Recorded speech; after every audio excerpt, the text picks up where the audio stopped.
From the 43rd floor of a Chicago hotel, I gazed out as the first fracture tore through my existence. It wasn't a faint crack you could ignore. Its silent force thundered in the quiet.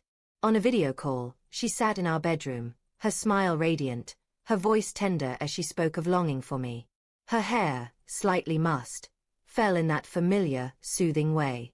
For a brief moment, I almost believed her warmth. Then she rose to grab something, unaware that her phone tilted, exposing a glimpse of my nightstand. There, shining with bold defiance, was a man's Rolex, crimson face, silver band. Not mine. Never mine. It rested there, a mute indictment, a truth she hadn't intended to reveal. I didn't challenge her. My face remained calm, my tone affectionate as I told her I loved her.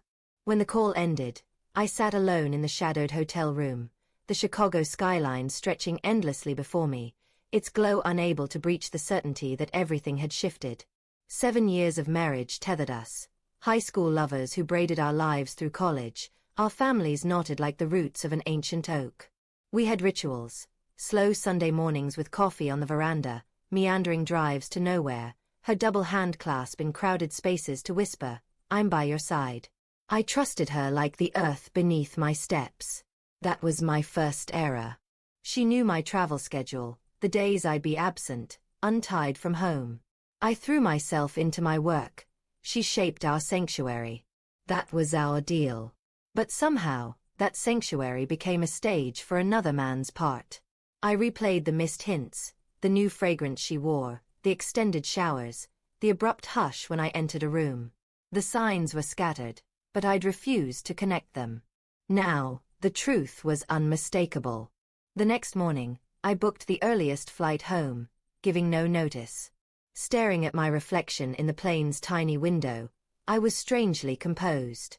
I wasn't returning to fight. I was returning to stop a performance in its tracks. Before boarding, I made 2 calls.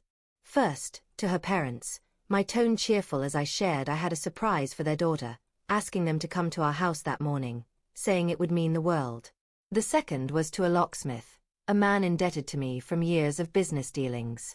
I asked him to meet me at the house with new keys. If she had built a secret life within our walls, I would expose it with witnesses present. The taxi dropped me off as dawn broke. The house stood immaculate, unaltered, as if deceit could hide behind its drawn blinds. Her parents arrived half an hour later, their smiles broad, expecting a tender moment. They anticipated romance, perhaps roses. In a sense, I delivered, just not the kind they imagined. We stood at the door. My father-in-law rang the bell. Inside, footsteps resounded, a woman's laughter blended with a man's voice, not mine.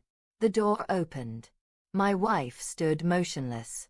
Behind her, a stranger, tall, fit, wearing only boxers. On his wrist, the red-faced Rolex glinted. The silence that followed sliced like a knife. Her parents stared, their faces reflecting betrayal, as if seeing a stranger in their daughter's form. The man tried to slip away, but I stepped forward, my voice firm. "Don't move," I said, composed but resolute. Her lips trembled, words escaping her. I didn't shout or accuse. I turned to her parents instead. "This is the man your daughter invited into my bed while I was away," I said. "I wanted you to witness it yourselves." Their expressions collapsed. Shock, disgust, disbelief. Her mother's hand shook, her father's jaw clenched like a trap. I stepped back, letting the silence inflict its own wounds. But this was merely the opening scene.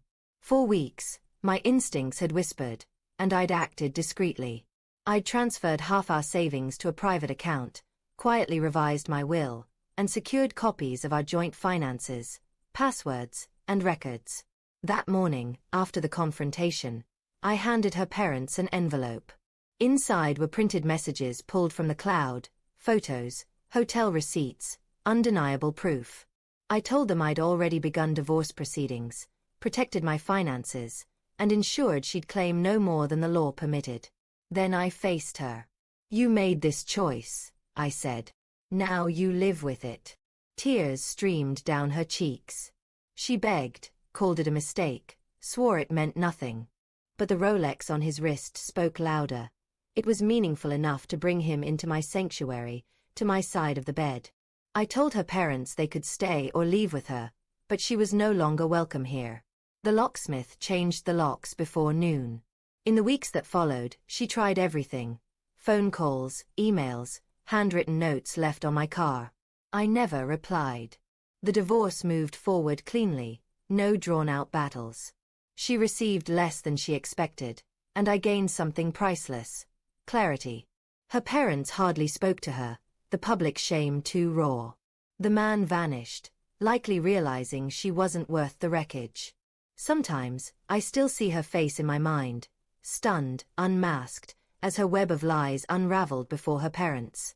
That image grounds me, a reminder that silence, precision, and patience cut deeper than rage. I don't hate her. Hate would suggest I still cared. What I feel is colder, quieter, like a locked door in an empty house. She thought she was playing a hidden game, but I made the final move. When I think of her now, alone, stripped of her deceptions, haunted by the moment her parents saw her betrayal, I don't revel. I breathe steadily, unshaken, knowing justice wasn't loud. It was measured, deliberate, and it was mine.